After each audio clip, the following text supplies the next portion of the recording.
الحمدللہ رب العالمین والصلاة والسلام علی رسولہ الکریم اما بعد۔ اللہ جل جلالہ وعم نوالہ کے علاوہ کسی کو سجدہ کرنا جائز نہیں ہے، حرام ہے۔ اور اللہ تبارک و تعالی نے شرک کو منع فرمایا ہے۔ شرک کے گناہ کو اللہ تبارک و تعالی نے بہت بڑا گناہ قرار دیا ہے، اور اگر شریعت میں اللہ کے علاوہ کسی اور کو سجدہ کرنا جائز ہوتا تو آپ دیکھیں گے ساری کائنات میں اللہ جل جلالہ وعم نوالہ کے ذات کے بعد اگر پوری دنیا میں کوئی شخص افضل ہے، اعلیٰ ہے، اور جس کا مقام بلند ہے، وہ نبیوں کا سردار ہے، فرشتوں کا بھی سردار ہے، دنیا میں رہنے والے تمام مخلوقات کا بھی سردار ہے، انسانوں کا بھی سردار، جناتوں کا بھی سردار، نوری مخلوقات کا بھی سردار ہے۔ وہ سردار میرے اور آپ کے آقا جناب محمد الرسول اللہ صلی اللہ علیہ وسلم کی ذات گرامی ہے۔ اللہ کے بعد سب سے افضل وہی ذات ہے۔ اگر سجدہ کرنا ہوتا تو اللہ کے نبی صلی اللہ علیہ وسلم کے سامنے صحابہ کرام رضی اللہ تعالی علیہم اجمعین سجدہ کیا کرتے تھے، لیکن صحابہ کرام کی زندگی میں، ان کے عمل میں یہ بات آپ کو کہیں نہیں ملے گی کہ صحابہ کرام رضی اللہ تعالی علیہم اجمعین نے اللہ کے نبی صلی اللہ علیہ وسلم کو کبھی سجدہ کیا ہو۔ ایک صحابی ہے جن کا نام قیس بن سعد ہے۔ قیس بن سعد رضی اللہ تعالی عنہ ایک مرتبہ ملک شام کی طرف سفر کرتے ہیں۔ ملک شام کے سفر میں جب وہ ملک شام پہنچ جاتے ہیں تو وہاں انہوں نے کیا دیکھا کہ ملک شام کے اندر لوگ بادشاہوں کے سامنے سجدہ کر رہے ہیں۔ جیسے ہی یہ منظر کو انہوں نے دیکھا تو حضرت قیس بن سعد رضی اللہ تعالی عنہ نے اپنے من میں سوچا کہ کیسے لوگ ہیں جو بادشاہ کو سجدہ کرتے ہیں، اپنے بادشاہوں کے سامنے جھک رہے ہیں، اور یہ تو انسان ہیں، ان کی کوئی اوقات نہیں ہے، ان کی کوئی حقیقت نہیں ہے، ان کا کوئی مرتبہ نہیں ہے۔ ایسے لوگوں کے سامنے یہ شام کے لوگ سجدہ کر رہے ہیں۔ تو پھر حضرت قیس بن سعد رضی اللہ تعالی عنہ نے کہا کہ اس سے تو بہترین، اعلیٰ اور مقام کے اعتبار سے بلند اور تمام انبیاء کا سردار، تمام انسانوں کا سردار، تمام مخلوقات کا سردار، جس کو اللہ نے اپنا حبیب بنایا، جس کو اللہ نے معراج پہ بلایا ہے، جس کو اللہ نے رحمت للعالمین بنایا ہے، ساری دنیا کے لیے رحمت بنا کے بھیجا ہے، وہ تو سب سے اعلیٰ ہے، اور اس کا حقدار تو سب سے زیادہ تو میرا نبی محمد الرسول اللہ صلی اللہ علیہ وسلم کو ہونا ہے، کیونکہ ان بادشاہوں سے میرا نبی افضل ہے۔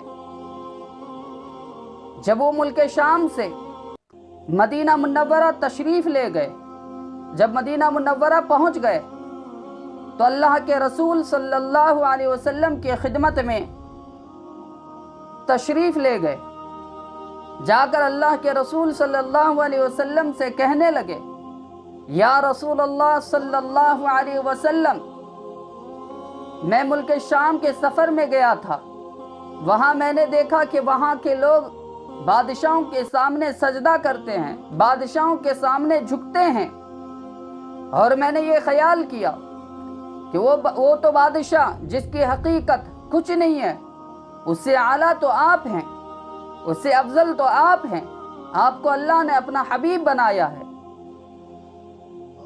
تو آپ ہمیں اجازت دیجیے کہ ہم آپ کو سجدہ کیا کریں، کیونکہ آپ افضل ہیں۔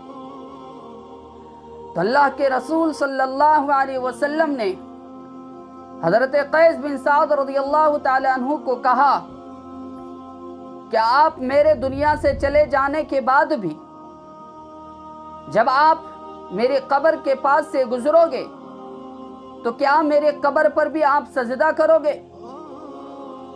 حضرت قیس بن سعد رضی اللہ تعالی عنہ کہنے لگے کہ ہم آپ کی قبر پر سجدہ نہیں کریں گے، کیونکہ صحابہ کرام رضی اللہ تعالی علیہم اجمعین کو یہ بات معلوم تھی کہ قبروں پہ سجدہ کرنا حرام ہے، قبروں پہ سجدہ نہیں کیا جاتا، تو اسی لیے قیس رضی اللہ تعالی عنہ نے یہ کہا کہ ہم آپ کے قبر پر سجدہ نہیں کریں گے۔ تو اللہ کے رسول صلی اللہ علیہ وسلم نے انہیں سجدہ کرنے سے منع کیا کہ میں اجازت نہیں دوں گا کہ آپ مجھے سجدہ کریں، کیونکہ سجدے کا حقدار تو صرف اللہ ہے، صرف اسی ذات کے سامنے جھکا جائے گا، صرف اسی کے سامنے اپنے سر کو خم کیا جائے گا، اپنے ماتھے کو اسی کے در پہ جھکانا ہے، اسی کے در پہ ٹکانا ہے۔ اگر اللہ کے رسول صلی اللہ علیہ وسلم کی موجودگی میں اللہ کے رسول صلی اللہ علیہ وسلم نے اجازت نہیں دی سجدہ کرنے کی، تو قبر پہ کیوں اجازت دیتے؟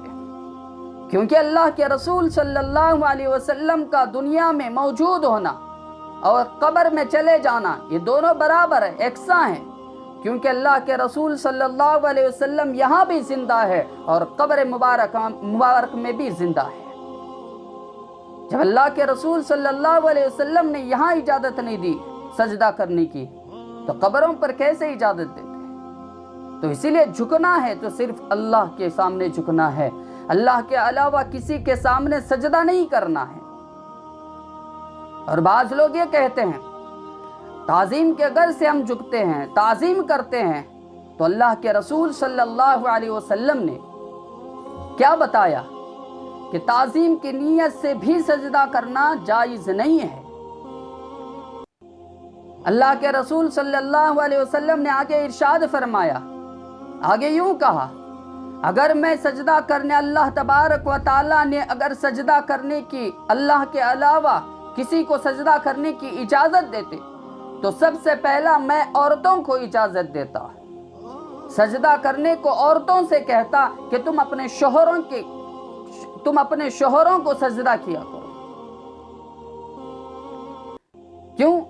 کیونکہ بیوی کے لیے شوہر کا مرتبہ اتنا ہے کہ بلند و بالا ہے، شوہر کا مرتبہ بڑا ہوا ہے، عورت جتنا چاہے اپنے شوہر کی خدمت کرے، اپنے شوہر کو خوش رکھنے کی تدبیریں کرے، سوچے، اور جتنا اس سے ہو سکتا ہے کہ وہ شوہر کی خدمت میں اپنی زندگی گزارے۔ اللہ کے رسول صلی اللہ علیہ وسلم نے کیا فرمایا؟ اگر اللہ اجازت دیتا کسی اور کو سجدہ کرنے کی تو میں سب سے پہلے عورتوں سے کہتا کہ تم اپنے شوہروں کو سجدہ کیا کرو۔ اللہ کے رسول صلی اللہ علیہ وسلم نے ان کو بھی سجدہ نہیں کرنے کا حکم نہیں دیا۔ عورت جب شوہر کے سامنے سجدہ کرتی ہے تو عبادت سمجھ کے نہیں کرتی، عورت سب شوہر کے سامنے جھکتی ہے تو عبادت سمجھ کر نہیں جھکتی بلکہ تعظیم کے لیے جھکتی ہے، تعظیم کے لیے سجدہ کرتی ہے۔ لیکن اس سے بھی اللہ کے رسول صلی اللہ علیہ وسلم نے منع فرمایا ہے۔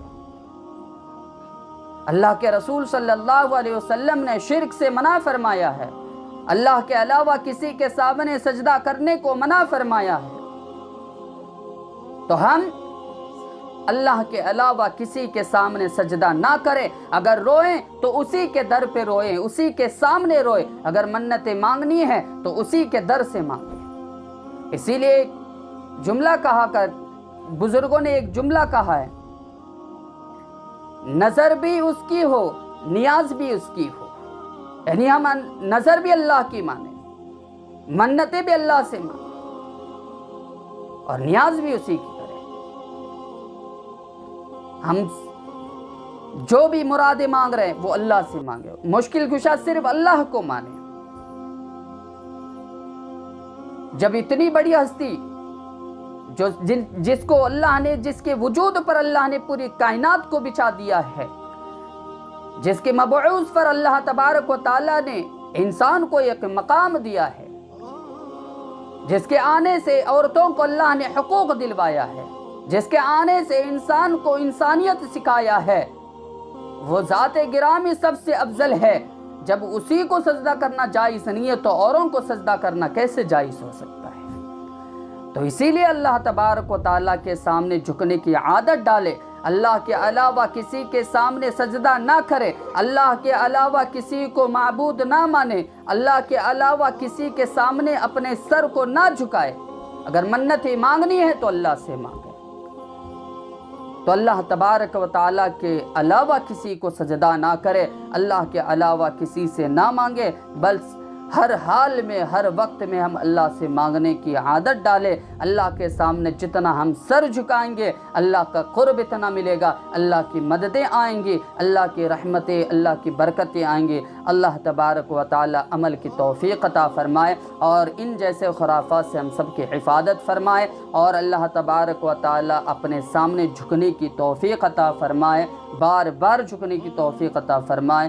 وآخر الدعوانا ان الحمد للہ رب العالمین.